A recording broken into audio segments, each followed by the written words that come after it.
రాజన్న సిరిసిల్ల జిల్లా వేములవాడ నంది కమాన్ వద్ద BJP urban మండల అధ్యక్షుడు బుర్రా శేఖర్ గౌడ్ ఆధ్వర్యంలో ఇండియా కూటమి దిష్టిబొమ్మను దహనం చేస్తూ నిరసన కార్యక్రమం నిర్వహించారు.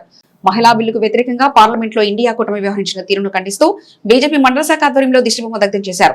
ఈ సందర్భంగా బీజేపీ నాయకులు మాట్లాడుతూ మహిళల సాధికారతకు ఎంతో ముఖ్యమైన మహిళా బిల్లును కేంద్ర ప్రభుత్వం ప్రతిష్టాత్మకంగా ప్రవేశపెట్టిందని, అయితే ఆ బిల్లుకు పార్లమెంట్ లో ఇండియా కూటమి వ్యతిరేకంగా ఓటు వేయడం దురదృష్టకరమని విమర్శించారు. మహిళల హక్కులను అడ్డుకునే విధంగా వ్యవహరించిన ఇండియా కూటమికి రానున్న రోజుల్లో మహిళలు తగిన గుణపాఠం చెప్తారని అన్నారు. ఈ నిరసన కార్యక్రమంలో పలువురు బీజేపీ నాయకులు కార్యకర్తలు పాల్గొన్నారు. ఎంతో ప్రతిష్టాత్మకంగా తీసుకున్నటువంటి మహిళా బిల్లును ఈ కాంగ్రెస్ పార్టీ వ్యతిరేకించి మహిళలకు వ్యతిరేకంగా పార్లమెంటులో ఓటు వేయడాన్ని నిరసిస్తూ వేములవాడ అర్బన్ మండల భారతీయ జనతా పార్టీ పక్షాన ఇండియా కూటమి కాంగ్రెస్ పార్టీ దిష్టిబొమ్మను దానం చేయడం జరిగింది.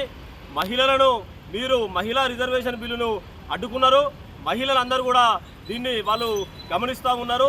రానున్న రోజులలో మహిళలందరూ కూడా ఈ కాంగ్రెస్ పార్టీకి ఎన్డీఏ కూటమికి పెద్ద ఎత్తున బుద్ధి చెప్తారు. నరేంద్ర మోడీ గారి పాలనలో నారీ శక్తి ఈ రోజు కాకుండా రేపైనా బలంగా తయారవుతుంది. దీన్ని ప్రజలందరూ కూడా గమనించాలి.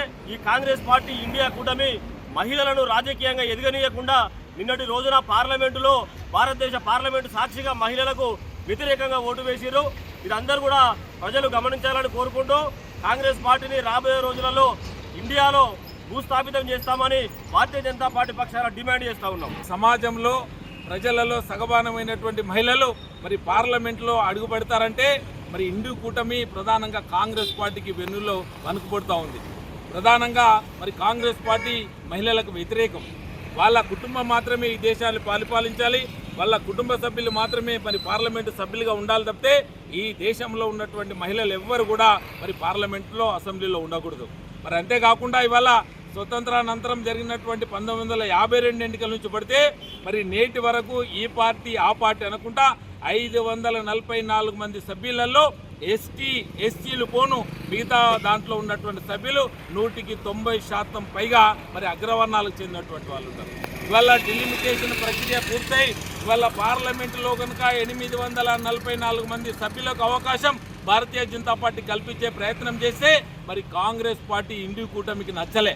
వల్ల బడుగు బలహీన వర్గాలకు చెందినటువంటి వ్యక్తులు మా పంచన కూర్చోంటారా మరి పార్లమెంట్లో కూర్చుంటారా అని చెప్పేసి బడుగు బలహీన వర్గాలకు వ్యతిరేకంగా తీసుకున్నటువంటి నిర్ణయమే నిన్న పార్లమెంటులో ఇండియా కూటమి నాడైనా నిన్న ఇచ్చినటువంటి బిల్లు మా మోడీ గారి నాయకత్వంలో, మా అమిత్ షా గారి నాయకత్వంలో ఖచ్చితంగా 33% మహిళా రిజర్వేషన్ బిల్లు సాధిస్తాం. అలాగే డిలిమిటేషన్ ప్రక్రియ చేపట్టి మరి జాబితా ప్రకారంగా దేశమంతా ప్రతి ఒక్క పార్లమెంటు సభ్యునికి సమానమైనటువంటి ఓట్లు వచ్చే విధంగా ఈ 800 పైచీలకు పార్లమెంటు స్థానాలను కూడా మరి అమల్లో తీసుకొచ్చే బాధ్యత అది భారతీయ జనతా పార్టీ తీసుకుంటామని చెప్పేసి ఈ సందర్భంగా తెలియజేస్తూ ప్రజలలో దోషిగా నిలబెట్టడమే లక్ష్యంగా ముందుకెళ్తామని చెప్పేసి